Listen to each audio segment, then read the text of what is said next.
రోజు రోజుకి గోల్డ్ రేట్లు పెరుగుతున్నాయి. తాకట్లో ఉన్న బంగారానికి వడ్డీలు పెరుగుతున్నాయని టెన్షన్ పడుతున్నారా? కొమ్మూరి గోల్డ్ వచ్చాక ఆ టెన్షనే పోయింది. కొమ్మూరి గోల్డ్. రాజస్థాన్‌లో ఒక 13 ఏళ్ల బాలిక పైన జరిగిన హత్యాచార ఘటన అనేది ఇప్పుడు దేశం మొత్తాన్ని కూడా కుదిపేస్తుందని చెప్పుకోవాలి.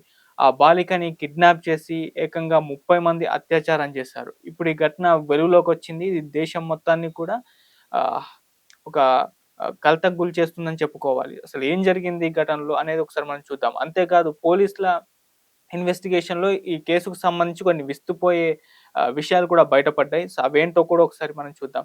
సో, ఇది మామూలుగా ఎక్కడ జరిగిందా అని చూస్తే రాజస్థాన్‌లోని శ్రీ గంగానగర్‌లో ఈ ఘటన అయితే చోటు చేసుకుంది.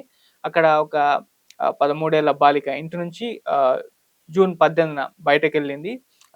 పని మీద ఎళ్ళింది. అయితే ఆ తర్వాత ఇంటికి తిరిగొద్దామని జెప్పేసి తను ఆటో బుక్ చేసుకుంటే అంటే ఆటో మాట్లాడుకుంటే ఆహ్, ఆటో డ్రైవర్ ఎవరైతే ఉన్నారో అతను పాపని ఇంటికి తీసుకెళ్ళకుండా ఒక హోటల్‌కి తీసుకెళ్ళి ఆ హోటల్‌లో మరో పర్సన్‌కి అమ్మేశారు. అలా జూన్ 18న ఇంటి నుంచి బయటకెళ్ళిన ఆ 13 ఏళ్ల బాలిక తిరిగి ఇంటికైతే రాలేదు. అలా ఆటో డ్రైవర్ ఆ పాపని ఒక హోటల్‌లో అమ్మేయడం జరిగింది. అయితే ఆ హోటల్‌లో ఎవరైతే ఆ పాపను కొనుక్కున్నారో ఆ కొనుక్కున్న వ్యక్తి ఆ హోటల్ నుంచి ఇంకో దాదాపు ఒక 5, 6 హోటల్‌లు ఆహ్, తిప్పడం జరిగింది. సో, ఎందుకు తిప్పారో అది తెలీదు గానీ, ఈ తిప్పే క్రమంలో ఏకంగా 30 మంది ఆ పాప మీద అత్యాచారం చేశారు.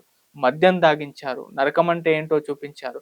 సో, అయితే పాప మిస్సింగ్ కేసుకు సంబంధించి పోలీసులు ఇన్వెస్టిగేషన్ చేస్తున్న నేపథ్యంలో జూన్ 22వ తేదీన ఒక భారీ ఆపరేషన్ చేసి ఆ పాపని సురక్షితంగా అయితే కాపాడడం అయితే జరిగింది. కాకపోతే ఇంతలోనే ఇటువంటి ఒక దారుణమైన ఘటన అయితే చోటు చేసుకున్న పరిస్థితి మనం చూస్తూ ఉన్నాం. ఏకంగా 30 మంది క్రూర మృగాలు ఆ పాపని ఎంత నరకం పెట్టారో మనం అర్థం చేసుకోవచ్చు. సో, అలా పోలీసులు జూన్ 22వ తేదీన చేసిన భారీ ఆపరేషన్‌లో ఈ కుట్ర మొత్తం కూడా బయటపడింది. ఆ పాపను సురక్షితంగా అయితే కాపాడి ఆ తర్వాత హాస్పిటల్‌కి తీసుకెళ్లారు. సో, ఇప్పుడు దీనికి సంబంధించి ఇన్వెస్టిగేషన్ చేస్తున్న పోలీసులకు దీంట్లో కొన్ని విస్తుపోయే నిజాలైతే బయటపడ్డాయి. ముందుగా ఈ అంటే ఆపరేషన్ చేసిన తర్వాత ఆ ఆటో డ్రైవర్‌ని అరెస్ట్ చేశారు. ఈ కేసులో ఉన్న కొంతమంది నిందితుల్ని కూడా అదుపులోకి తీసుకున్నారు. అలాగే ఈ కేసుకు సంబంధించిన ఆ హోటళ్ళన్నిటిని కూడా కంప్లీట్‌గా కూల్చేయడం అయితే జరిగింది. సో, దీని వెనకాల హ్యూమన్ ట్రాఫికింగ్ ఉంది అని జెప్పేసి పోలీసులు గుర్తించారు. సో, ముఠాని హ్యూమన్ ట్రాఫికింగ్ చేసే ముఠాని, ఈ నెట్వర్క్ మొత్తాన్ని కూడా బయట పెట్టడానికి ఒక సిట్‌ని ఏర్పాటు చేశారు. Special investigation team. సో, ఇప్పుడు ఆ సిట్ అనేది ఈ హ్యూమన్ ట్రాఫికింగ్ ఎవరు చేశారు అనే దాన్ని ఛేదించడానికైతే ఇన్వెస్టిగేషన్ అయితే చేస్తుంది. సో, ఇప్పుడు వాళ్ళు ఆ ఇన్వెస్టిగేషన్ ప్రాసెస్ అయితే కంటిన్యూ అవుతుంది. మామూలుగా మనం సినిమాల్లో కూడా చూస్తుంటాం. హ్యూమన్ ట్రాఫికింగ్ అనేది ఎలా జరుగుతుందో ఆ మధ్య 'వరుణ్ డాక్టర్ కార్తికేయ' సినిమా వచ్చినప్పుడు ఒక వ్యక్తి ఓ పాపని కిడ్నాప్ చేస్తాడు. ఆ తర్వాత ఇంకో పర్సన్‌కి ఆ పాపనిచ్చేసి ఇతను డబ్బులు తీసుకొని వెళ్ళిపోతూ ఉంటాడు. ఆ తర్వాత ఆ పాపని తీసుకున్న వ్యక్తి ఇంకొక పర్సన్ దగ్గరికి ఇచ్చేసి ఆ తర్వాత ఇతను కూడా డబ్బులు తీసుకొని వెళ్ళిపోతాడు. ఆ తీసుకున్న పర్సన్ ఆ ముఠాకి అప్పజెప్తాడు. దానికి సంబంధించి అతను ఇంకొక ప్లేస్‌కి ఇంకో పర్సన్‌కి ఇప్పిచ్చేస్తారు. ఇలా ఒక మొత్తం కనెక్టివిటీ ఉంటుంది. సో, ఫస్ట్ ఆ పాపని కిడ్నాప్ చేసిన వ్యక్తికి సెకండ్ పర్సన్ తోటి పెద్దగా కాంటాక్ట్ అనేది ఉండదు. ఆ పని వరకే ఉంటుంది. ఆ తర్వాత సెకండ్ తీసుకున్న పర్సన్‌కి మూడో వ్యక్తికి కూడా పెద్ద కాంటాక్ట్ ఉండదు. ఆ పని వరకే ఉంటుంది. డబ్బులు తీసుకున్నాం, వెళ్ళిపోయాం అన్నట్టుగా ఉంటుంది. ఒకవేళ మనం ఫస్ట్ పర్సన్ పట్టుకొని ఆ పాపని అప్పజెప్పండి అంటే కూడా వాళ్ళు ఎక్కడికి పోయింది, ఎక్కడుంది, ఏంటి అనేది తీసుకెళ్ళిన ఈ పర్సన్స్ ఎవరికీ కూడా తెలీదు. సో, అటువంటి ఒక ప్రాసెస్ ఈ హ్యూమన్ ట్రాఫికింగ్‌లో ఉంటుంది. అది మనం సినిమాల్లో గావచ్చు, నార్మల్‌గా మనం చూస్తూ ఉంటాం.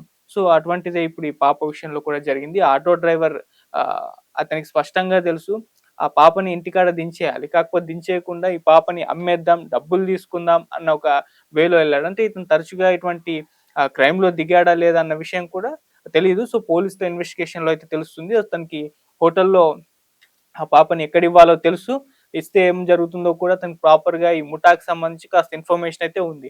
సో, అలా అమ్మాయిని అమ్మేసి డబ్బులు తీసుకొని వెళ్ళిపోవడం అయితే జరిగింది. సో, ఏదేమైనా పోలీసులు వాళ్ళ ఇన్వెస్టిగేషన్‌లో మొత్తం కూడా ఆ పాపని కాపాడడం, ఆ తర్వాత నిందితులను అరెస్ట్ చేయడం, ఆ హోటళ్ళని కూల్చేయడం, ఈ ఆటో డ్రైవర్‌ని కూడా పట్టుకోవడం. ఇప్పుడు సిట్ ఏసి హ్యూమన్ ట్రాఫికింగ్ మొత్తం ముఠాని ఈ నెట్వర్క్‌ని బయట పెట్టడానికి రంగంలోకి దించడం అయితే జరిగింది. సో వీళ్ళ ఇన్వెస్టిగేషన్ ఎలా జరుగుతుంది, ఎక్కడి వరకు వచ్చింది, ఇప్పటి వరకు ఏమన్నా పట్టుకున్నారా, ఇటువంటి వివరాలు అయితే తెలియాలి. సో ఇప్పటి వరకు అయితే రీసెంట్ టైంలోనే ఈ పాపకు సంబంధించి హే హోటల్ అయితే తిప్పారో, ఈ కేసుకు సంబంధించిన హోటల్ని రీసెంట్‌గా మొత్తాన్ని కూడా కూల్చేయడం అయితే జరిగింది. అటు ఆటో డ్రైవర్‌ని, నిందితుల్ని అరెస్ట్ చేసిన వాళ్ళని కూడా ఇన్వెస్టిగేషన్ చేస్తున్నారు. వాళ్ళ వెనకాల ఎవరున్నారు, పాపని ఎక్కడెక్కడ తిప్పారు, ఇటువంటివన్నీ కూడా వాళ్ళ దగ్గర నుంచి బయట పెట్టే ప్రయత్నం కూడా చేస్తూ ఉన్నారు.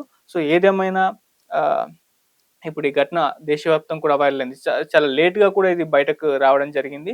సో ఇది జూన్ 18న పాప మిస్ అయితే జూన్ 22న ఆ పాపని ఆహ్, సురక్షితంగా కాపాడి ఈ మొత్తం ఆహ్ క్రైమ్‌ని కూడా బయట పెట్టడం అయితే జరిగింది. కాకపోతే అది లేట్‌గా రీసెంట్‌గా వెలుగులోకైతే వచ్చేసింది. సో, మొత్తం దేశం కూడా షాక్‌కి గురైంది. దేశంలో నమోదైన అత్యంత దారుణమైన, ఘోరమైన నేరాల్లో ఇది ఒకటి అని జెప్పేసి అందరూ కూడా మాట్లాడుకుంటున్నారు.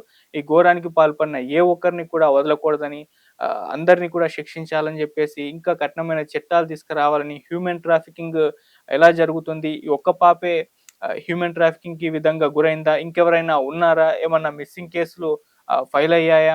వాటి పరంగా కూడా ఇన్వెస్టిగేషన్ చేయాలి. ఇంకా ఎవరన్నా ఉంటే వాళ్ళని కూడా సురక్షితంగా కాపాడాలి.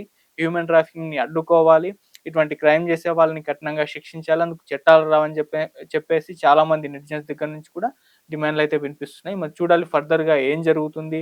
ఈ సిట్ ఎంతవరకు ఇన్వెస్టిగేషన్ చేసింది? ఇంకెంతవరకు వెళ్తుంది? ఈ ముఠాని పట్టుకోగలదా? లేదా? ఇటువంటి వివరాలన్నీ కూడా తొందరలో మనకు కూడా క్లారిటీ వస్తుంది. Thank you so much.